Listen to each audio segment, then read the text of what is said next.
રાજ્યભરમાં ગરમીનો પ્રકોપ જોવા મળી રહ્યો છે। અંબાજીની વાત કરીએ તો બપોરના સમયે રસ્તા પર સન્નાટો વ્યાપ્યો। સરકારી કચેરીઓ પણ ખાલીખમ જોવા મળી। કન્સ્ટ્રક્શન સાઇટ બપોરના સમયે બંધ રાખવા સરકારે નિર્ણય કર્યો છે। આ નિયમનો યોગ્ય રીતે પાલન થાય તે માટે પ્રાંત અધિકારી ધ્યાન રાખી રહ્યા છે। ચાલુ કન્સ્ટ્રક્શન સાઇટ, મનરેગા સાઇટ તેમજ અન્ય જગ્યાએ જ્યાં શ્રમિકો કામ કરતા હોય ત્યાં બપોરના 12 થી 4 વાગ્યા સુધી શ્રમિકોને આરામ મળે અને વેતન ન કપાય તે રીતે કામ લેવા આદેશ કરવામાં આવ્યા। બપોરે 1 થી 4 દરમિયાન કોઈ પણ મજૂરો કામ ન કરે તેની તાકીદ રાખવા માટે સૂચના આપી છે અને આ દિશામાં તેઓના વેતનમાં કોઈ પણ પ્રકારની કપાત ના થાય તે સુનિશ્ચિત કરવા માટે અમે લોકોને સૂચના પણ આપી છે। અમદાવાદમાં હીટવેવને લઈ નિર્ણય। હીટવેવના કારણે જનસેવા કેન્દ્રો વહેલા ખુલશે। સવારે 1 કલાક વહેલા ખુલશે જનસેવા કેન્દ્રો। એક સપ્તાહ સુધી સવારે 9:30 વાગે જનસેવા કેન્દ્ર ખુલશે। હાલનો સમય સવારે 10:30 થી સાંજે 6:10 સુધીનો છે। આગામી એક સપ્તાહ સવારે 9:30 થી સાંજે 6:10 સુધીનો સમય રહેશે।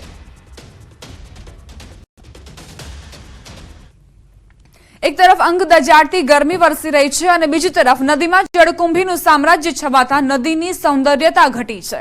भर उनाळे साबरमती नदी में पानी पर कुंभवेल तथा गंदकीનું साम्राज्य छवाયેલું જોવા મળી રહ્યું છે। તંત્ર દ્વારા નદીની સાફ સફાઈ માટે કરોડોનો ખર્ચ કરવામાં આવ્યો, ત્યારે આ ખર્ચ માત્ર કાગળ પર થતો હોય તેવું સાબિત થઈ રહ્યું છે।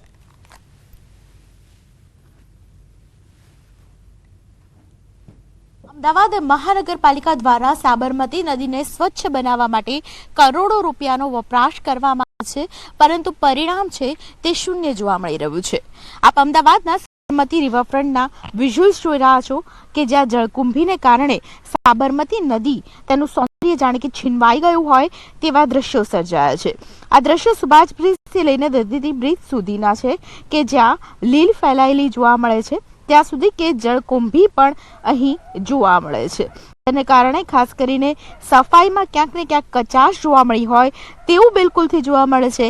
એએમસી તંત્ર અને શાસકો દ્વારા સાબરમતી નદીમાં સફાઈ કામગીરી હાથ ધરવામાં ઉદાસીનતા દાખવવામાં આવે છે તે પણ આ દ્રશ્યો છે તે સાબિત કરે છે। આવી પરિસ્થિતિની અંદર જ્યારે કરોડો રૂપિયાનો વપરાશ થતો હોય ને એ પણ સાબરમતી નદીને સ્વચ્છ કરવા માટે વપરાશ થતો હોય ત્યારે તે રૂપિયાનો ખરેખર ઉપયોગ થાય છે કે દુરુપયોગ તે સવાલ બિલકુલથી થાય છે, કારણ કે સાબરમતી નદીમાં માત્ર આ જગ્યા નહીં પરંતુ ઠેર ઠેર લીલ જાંબી છે અને કુંભવેલ છે તેનું સામ્રાજ્ય જામ્યું છે અને તેને કારણે સાબરમતી નદીની સૌંદર્યતા છીનવાઈ ગઈ છે। કેમેરા પર્સન પંકજ માણા સાથે દીપિકા ખુમાણ, ન્યૂઝ 18 ગુજરાતી, અમદાવાદ। અમદાવાદમાં માથાભારે ગરમીના પગલે કોર્પોરેશન દ્વારા નવતર પ્રયોગ કરવામાં આવ્યો। શહેરના ભારે ટ્રાફિકવાળા 4 રસ્તા પર ગ્રીન નેટ લગાડવામાં આવી। ભીષણ ગરમીના કારણે નાગરિકોને આંશિક રાહત મળે તે હેતુસર ગ્રીન નેટ લગાડવામાં આવી। શહેરના પ્રહલાદનગર, સ્વાગત 4 રસ્તા, ઇન્દિરા બ્રિજ, પ્રહલાદનગર અને કાલુપુરમાં ગ્રીન શેડ લગાવાયા।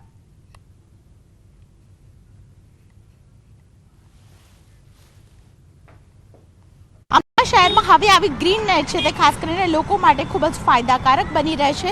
મારી સાથે લોકો છે તેમની સાથે વાત કરીશું। આ ગ્રીન નેટ કેટલી ફાયદાકારક કે ટુ વ્હીલરવાળાના ડાયરેક્ટ જે તડકો આવે છે ને આજે જે હીટ વેવ છે ને હીટ વેવથી ઘણા લોકોને જે ઉંમરલાયક લોકો અમારા એજવાળાના છે એનાથી કમજોરી ચક્કર આવવાની સમસ્યાઓ થાય અને આનાથી કમસે કમ એ હીટ વેવની અસર ઓછી થશે। અમદાવાદ શહેરના અલગ અલગ 4 રસ્તા ઉપર, કાલુપુર બ્રિજ ઉપર, સ્વાગત ક્રોસ રોડ ઉપર, પ્રહલાદનગર ઉપર અને ખાસ કરીને અન્ય 4 રસ્તા ઉપર આ પ્રકારે ગ્રીન નેટ છે તે લગાવવામાં આવી છે અને તેને કારણે જે લોકો એરપોર્ટ તરફ અત્યારે જઈ રહ્યા છે તે લોકો રાહતનો અનુભવ કરી રહ્યા છે। કેમેરા પર્સન પંકજ મકવાણા સાથે દીપિકા કુમાર, ન્યૂઝ 18 ગુજરાતી, અમદાવાદ।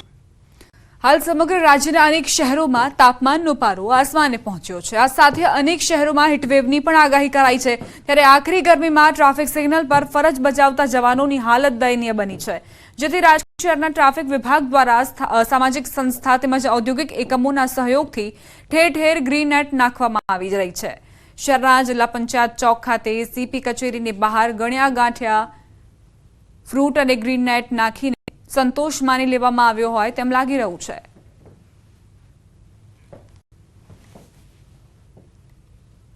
રાજકોટ શહેર પોલીસ દ્વારા ટ્રાફિક પોઈન્ટ ઉપર જે ટ્રાફિક બ્રિગેડના જવાનો છે અને સાથોસાથ ટ્રાફિક પોલીસ સાથે સંકળાયેલા જે અધિકારીઓ અને કર્મચારીઓ છે તેમને ટ્રાફિક પોઈન્ટ ઉપરથી બપોરના 1:30 વાગ્યાથી લઈ સાંજના 4:30 વાગ્યા સુધી મુક્તિ આપવામાં આવી છે।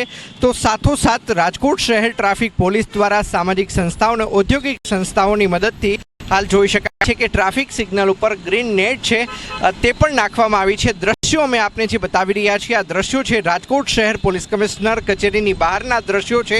જોઈ શકાય છે કે માત્ર એક જ ભાગની અંદર આ ગ્રીન નેટ છે તે નાખવામાં આવી છે, અન્યત્ર કોઈ પણ જગ્યાએ આ પ્રકારની ગ્રીન નેટ નાખવામાં નથી આવી।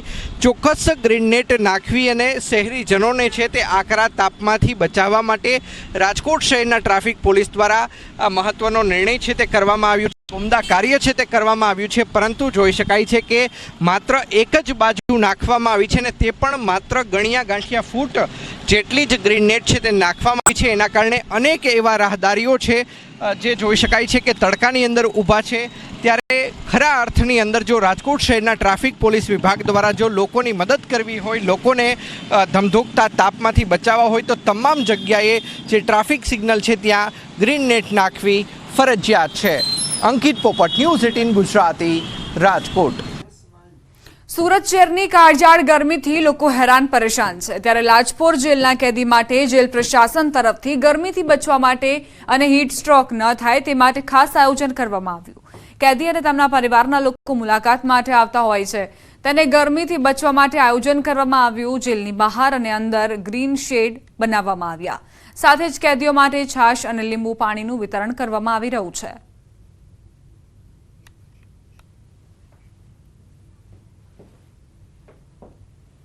એ બંદીવાનો માટે અમે એક છાંયડો નામની એક હટના ઝૂંપડી ઊભી કરી છે, જેથી કરીને ત્યાં એ વેસ્ટમાંથી બેસ્ટ કરીને બનાવી છે અને ત્યાં એ લોકો બપોરના સમયે જમી શકે, બપોરના સમયે રેસ્ટ લઈ શકે અને ત્યારબાદ પોતાનું કામ સારી રીતે સંભાળી શકે અને તેમને હીટ સ્ટ્રોક ન લાગે તે માટે તે વ્યવસ્થા કરવામાં આવી છે।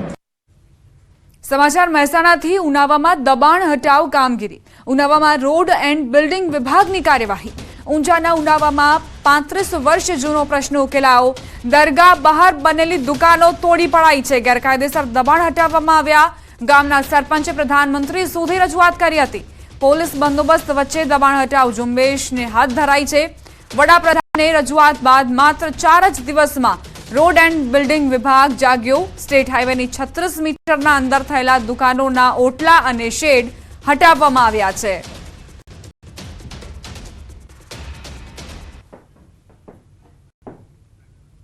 બુલેટિનમાં રોકાઈશું એક નાનકડા વિરામ માટે। આપ જોતા રહો ન્યૂઝ 18 ગુજરાતી।